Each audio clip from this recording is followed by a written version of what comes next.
여러분 안녕하세요. 레드도입니다. 여러분 캄보디아 하면 뭐가 떠오르시나요? 제일 먼저 앙코르와트일 겁니다. 아마 대부분 시엠립에 있는 앙코르와트를 가장 먼저 생각하실 수 있을 겁니다. 그런데 캄보디아는 이 정치, 경제, 사회 문화의 중심지가 당연히 수도 프놈펜입니다. 제가 캄보디아 프놈펜에 거주하면서 가끔 여러 가지 경험을 토대로 프놈펜에 있는 추천 여행지들을 제가 한번 여러분들에게 소개해 드리겠습니다. 프놈펜에 하루 혹은 이틀 정도 머무실 분 제가 추천드리는 코스를 이용하면은 하루 만에 주요 추천 여행지는 다 보실 수 있습니다. 프놈펜은 1866년에 캄보디아의 수도가 되면서 정치, 경제, 문화의 중심지로 발전하기 시작했습니다. 프놈펜에는 4개의 거대한 강줄기, 똘레삽, 메콩강, 바산강, 뚠레바삽, 이 4개의 강이 접하는 곳에 형성된 곳인데 우리나라 한강같이 하천 교통의 최요충지입니다. 자유무역항의 양상을 보이면서 자연스럽게 중요 거점이 되었습니다. 프놈펜 항만청도 있는 이유가 거기에 있습니다.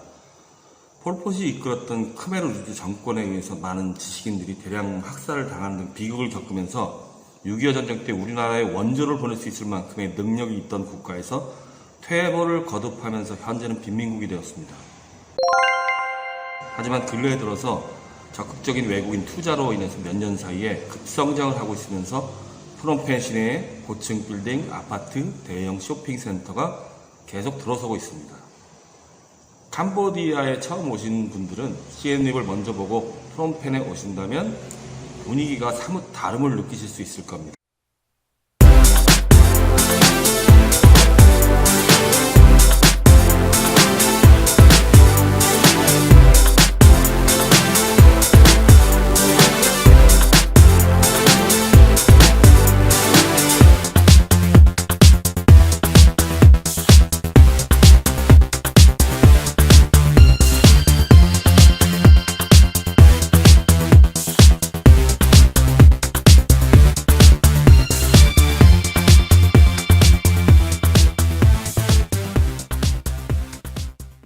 그런데 프놈펜 시내 관광을 어떻게 다니지?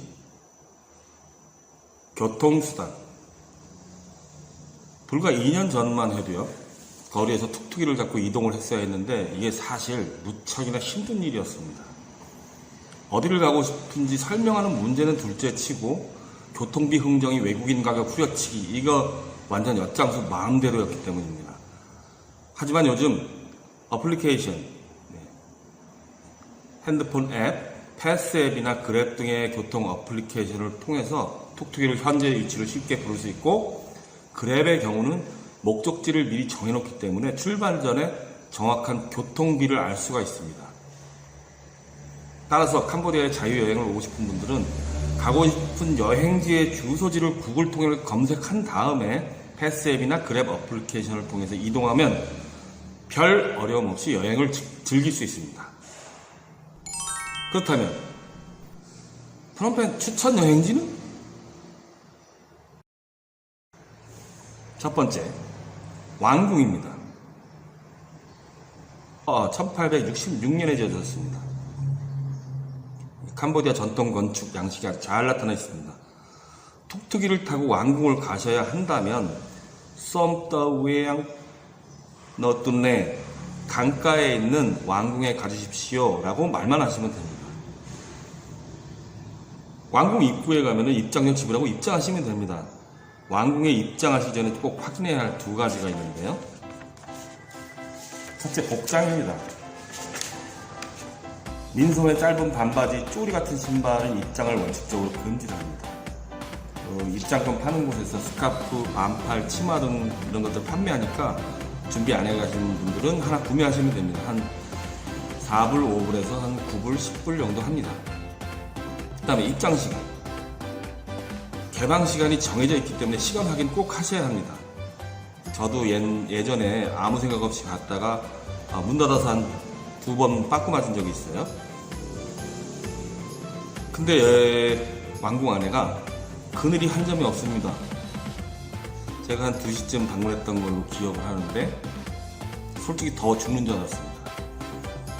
국왕이 살고 있는 곳은 개방이 안 되죠, 당연히. 대회랑과 사원, 사립탑 등한테만 관광객에 개방이 되어 있습니다. 코스 마지막 부분에 캄보디아 왕조가 사용했던 옷이나 칼, 장신구 등등 전시되어 있는 전시관이 있는데요. 거기는 에어컨을 틀어놔서 괜찮습니다. 왕궁 입장료는 10불이고요. 개방 시간은 아침 7시 반부터 11시, 그 다음에 14시부터 17시까지입니다.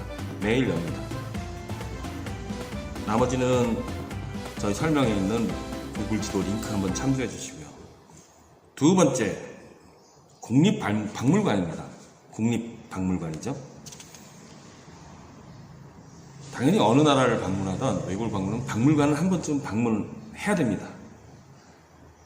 캄보디아 국립박물관은 캄보디아 전통양식 바탕으로 해서 1917년에 지어졌습니다. 왕궁 근처에 있기 때문에 왕궁을 돌아본 다음에 박물관에 바로 오셔도 되는 거리입니다. 캄보디아 전통 예술품하고 종교적 유물 등이 막 전시되어 있습니다. 근데 아주 그 보존 상태는 그렇게 좋지는 않아요. 한국의 박물관처럼 유리관이나 이런 데다가 다 전시해 놓지 않고 외부에 노출되어 있는 전시 작품들이 많습니다. 또 한국어 설명하는 그 스마트폰도 임대해 주니까 돈을 좀 내시면 그걸 사용하셔도 훨씬 도움이 많이 됩니다. 박물관에 전시된 유물에 그 번호가 적혀 있는데 스마트폰에다 해당 게시물 번호를 입력하면 바로 한국어로 된 설명이 나옵니다. 규모도 좀 크고 전시된 유물이 많아서 저는 개인적으로 왕궁보다 더 좋게 봤습니다. 물론 에어컨은 없습니다. 저 같은 경우는 그 유물들이 재밌어서 불교 유물들도 있지만 힌두교 유물들도 상당히 많습니다. 그래서 한 2-3시간 정도 관람을 했던 기억이 납니다. 그리고 박물관 중심에 있는 정원이 하나 있는데요. 거기도 아주 괜찮습니다. 많은 사람들이 사진을 찍는 그런 핫플레이스입니다. 입장료는 10불이고요. 한국어 설명, 스마트폰 임대 시 5불 추가합니다. 개방 시간은 8시부터 저녁 5시, 17시까지. 그 다음에 세 번째, 리버사이드입니다. 강변이죠, 리버사이드. 여행자 거리가 어디냐 물으면 당연히 강변입니다. 리버사이드 가면 그 외국인들이 굉장히 많아요. 왕궁 관람 후에 그 유익 강물 보면서 커피나 맥주 한잔 하기 딱입니다. 3월에서 5월까지는 건기이기 때문에 강물이 별로 없는데 9월이나 12월쯤은 우기의 절정이 일어서 강물 수위가 높고 굉장히 유속도 빠르고 그렇습니다. 뭐 어느 때나 마찬가지지만 저녁 즈음에 배를 타고 메콩강 그 선셋 크루즈라고 하죠. 메콩강 투어를 하면 아주 굉장한 아름다운 일몰 장면을 볼 수 있습니다. 배 타는 곳은 그 강변으로 쭉 올라가다 보면 그 나이트 마켓이 있습니다. 그 나이트 마켓 앞에 여러 배들이 정박해 있습니다. 배를 임대해 주는 곳이 많은데 보통 1시간에 25불에서 30불 정도 주면 됩니다. 뭐 저 같은 경우는 음식하고 맥주 산 다음에 저녁 5시쯤 배 타는데 시원하니 가끔씩 타주면 기분 전환됩니다. 네 번째입니다.